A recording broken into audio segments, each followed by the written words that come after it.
Hello, my name is Reverend Dr. May Elise Cannon. Today is Monday. It's April 28th, 2025.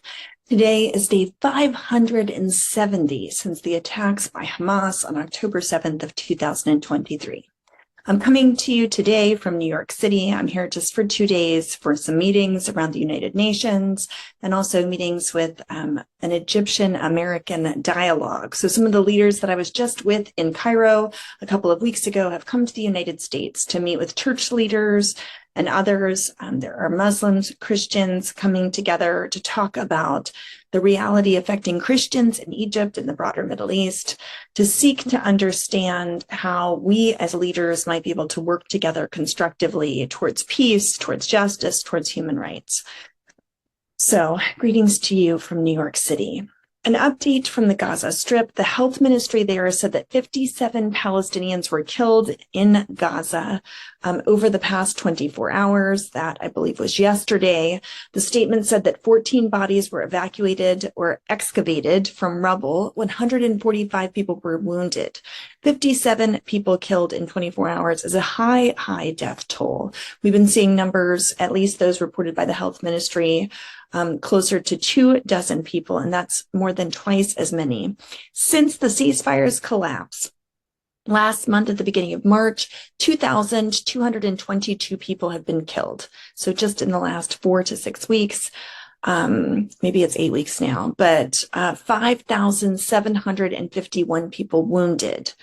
Bombing plants, severing pipelines. Israel has pushed Gaza's water crisis to the brink. This was an article that was published by 972. Since March, the Israeli army has been intensifying, this is what 972 magazine says, the targeting of water infrastructure in Gazans, which gives them no choice but to drink seawater and to ration off contaminated supplies.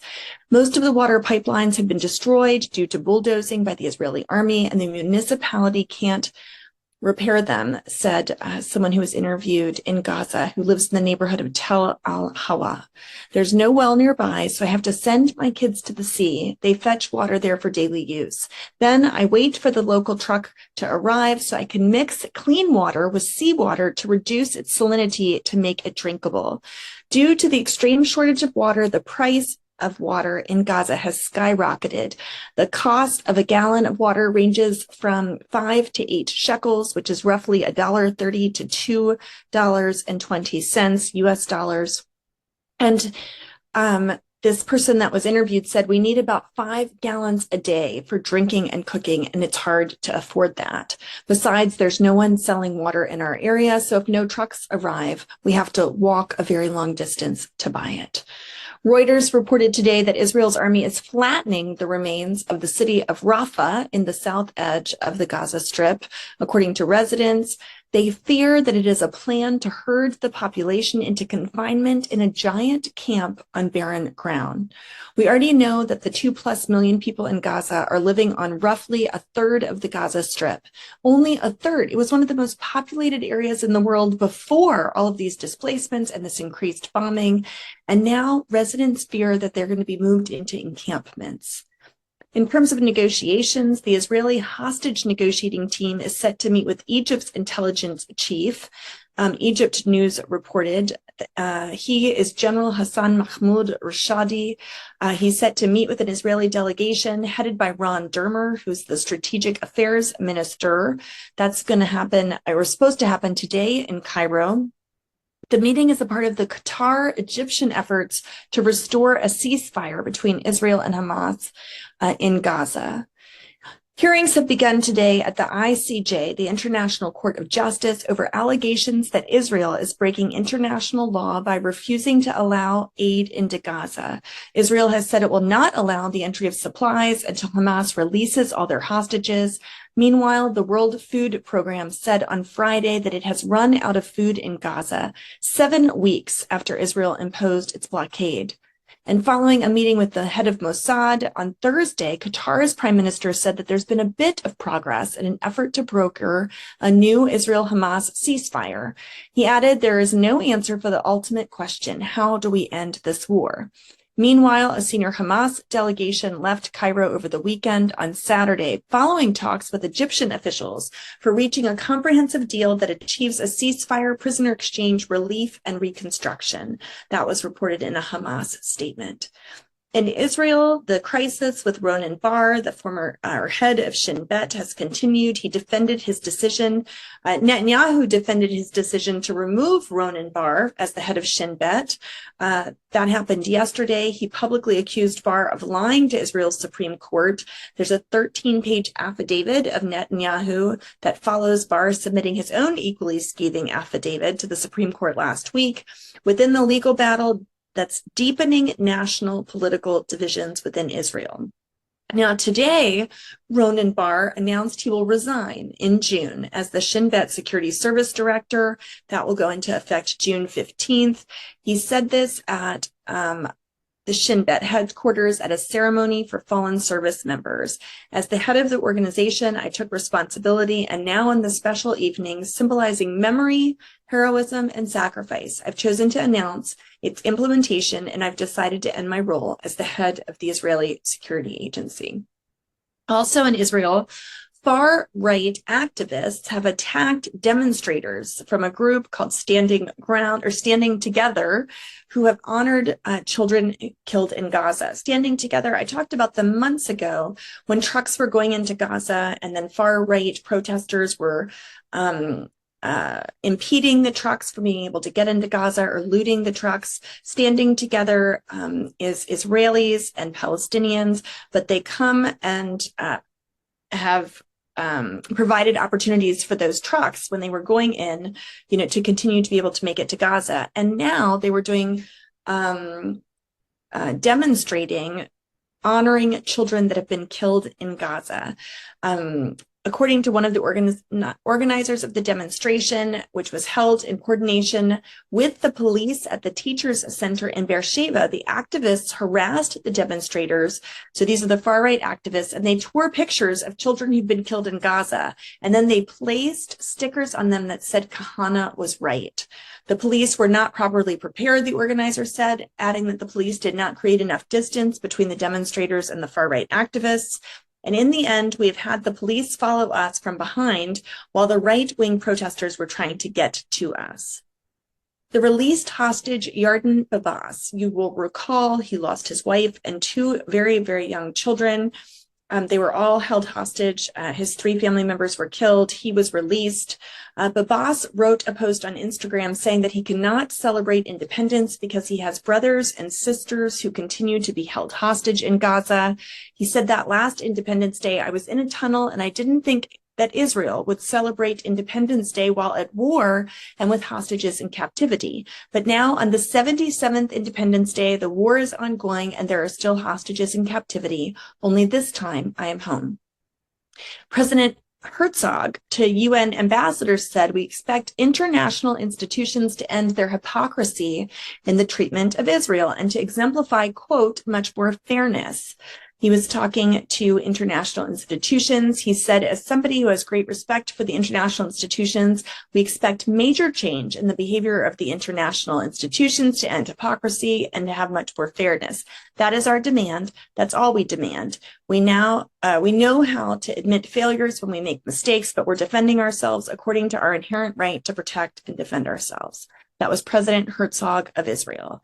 I would call on you, President Herzog, to apply international law and to protect civilians as international law demands. In the occupied West Bank on April 17th, Al-Raqiz, a quiet village near Masafer Yatta, this is south of the Hebron Hills in the occupied West Bank, an Israeli settler shot a 60-year-old Sheikh, Saed Rabah, in the leg, forcing him to undergo an amputation of his leg. But as Basel Adra reported, when Israeli soldiers arrived at the scene, they arrested the Sheikh's sons, who they handcuffed, blindfolded, and transferred to Ofer prison. In terms of Lebanon, the Israeli military yesterday struck a residential neighborhood in South Beirut, an area where Hezbollah maintains a stronghold. Hezbollah, at the time of writing, did not yet comment, while Lebanon's president warned Israel that its actions would escalate tensions, raising concerns that the ceasefire, which ended the Israel-Hezbollah war, may be in jeopardy. In Iran, 65 people were killed at that port explosion, which was reportedly storing a chemical component for ballistic missiles. The cause of the explosion remains unknown, with officials declaring a public health emergency due to the airborne toxic pollutants as a result of that. Iran and the U.S. did hold talks this weekend. A government expert were a part of that. That was in Amman. It was over Saturday. Tehran's rapidly advancing nuclear program was a part of the agenda, ending the negotiations with a vow to have further talks. A U.S. official said the talks were positive and productive. And the Iranian foreign minister said the discussions were very serious and work was focused. In Syria, Syria has formally responded to the list of U.S. conditions for partial sanctions relief, stating that it has addressed most of them, while there still need to be mutual understandings from Washington, according to a copy of the letter Reuters reported. In Yemen, at least 68 people were killed by a U.S. airstrike. The United States killed 68 people that were in a detention center housing African migrants in Houthi-controlled northwest Yemen. The Rebels Group TV's channel reported this news. The U.S. military has not commented on the reported strike, but it came hours after the U.S. Central Command announced its forces had hit over 800 targets in Yemen since Trump ordered an escalation of the campaign against the Houthis on March 15th. The UN Secretary General said that the U.S. strikes in Yemen pose a growing risk to civilians, that he was deeply alarmed by the reports of these strikes in the detention center for African migrants in Yemen. The UN spokesperson Stephanie Dujarric said today, "We continue to call on all parties to uphold their obligations according to international humanitarian law, including the protection of civilians." And I wanted to give you an update on Shadi Khoury. We've talked about his case. He's a Palestinian Christian from Jerusalem. He was supposed to have a hearing on April 27th. His mother said, "I've stopped counting the court sessions as they have now exceeded 30. Today, there was a hearing for Shadi. The trials have been ongoing since October 18th, 2022. Since then, our entire lives have revolved around court dates. Due to a witness's failure to appear today, the trial was postponed to a later date. The prosecution has stated that the witness, a child, refrained from appearing out of fear of being beaten by investigators during the interrogation, which left him in a state of fear and hesitation about appearing in court. Our appointments, work, studies, travel plans, and even graduation ceremonies have all been scheduled around these court sessions. The new date is set for June 30th, 2025. His mother says, "My heart goes out to every young man and woman who've been forced to endure these harsh experiences. We continue to believe that those who are rightful will remain steadfast, resilient, and committed to their cause." Over the weekend, more than 250,000 mourners attended a simplified funeral service for His Holiness Pope Francis at the Vatican this weekend on Saturday. The 2-hour funeral was attended by over 100 delegations, including world leaders and reigning monarchs. The Palestinian Authority had a delegation that attended. Israel did not. That is an update from today. May the Lord go before us in peace, towards justice, towards an end to all violence. Pray for the people who are hungry and thirsty around the world, especially in Gaza, anywhere where there's hunger, anywhere where there's needs or suffering. May God make our efforts effective. In the name of Christ, amen.